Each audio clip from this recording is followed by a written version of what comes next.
Hi, I'm Sandy Rosenbloom, and I'm going to briefly talk to you about my research interests. I've long studied the travel patterns of women. They differ from comparable men in both the global South and in industrialized nations, and that's because embedded in women's travel patterns are the needs of their children, increasingly their aging parents, their household and domestic obligations, and their employment responsibilities.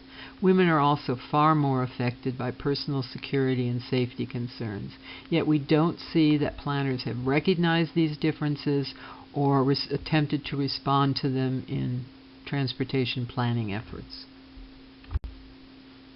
I also study the mobility and travel patterns of seniors.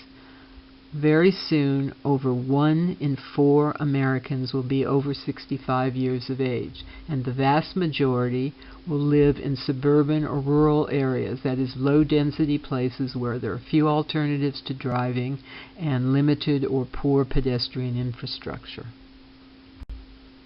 I also study senior driver safety, and it's important to note that seniors are safe drivers, certainly more so than 18 to 25-year-old males. But most of the discussion in this area is on how to get seniors out of their cars, and there's very little focus on how seniors are going to achieve access and mobility when they can no longer drive.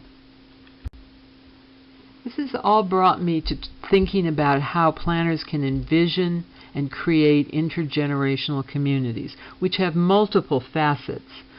But one of them that I've been studying recently is what makes a community walkable for seniors. And what we've discovered is that seniors have very different needs and patterns than younger pedestrians. In fact, seniors make a lot of what we call non-transportation walking trips. That is, they're not going anywhere. They're walking the dog, they're walking for physical activity, they're walking for social interaction, they're walking to see and be seen. But they're not particularly interested in multiple destinations. They don't like multiple intersections, which is one of the segments of current planning paradigms. What they want is safe and well-maintained pedestrian facilities and well-maintained and signalized intersections, and planners have to understand the complexity of these issues. It's going to be very difficult to create intergenerational communities, but we have to rise to the occasion. I've also done work on rethinking what green infrastructure means based on an award-winning project we did on stormwater in New Orleans.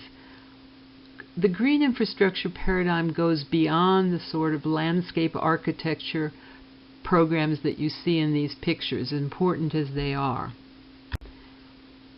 A green infrastructure paradigm focuses not just on the environment, but on what I call all the E's: equity, effectiveness, equality, and efficiency.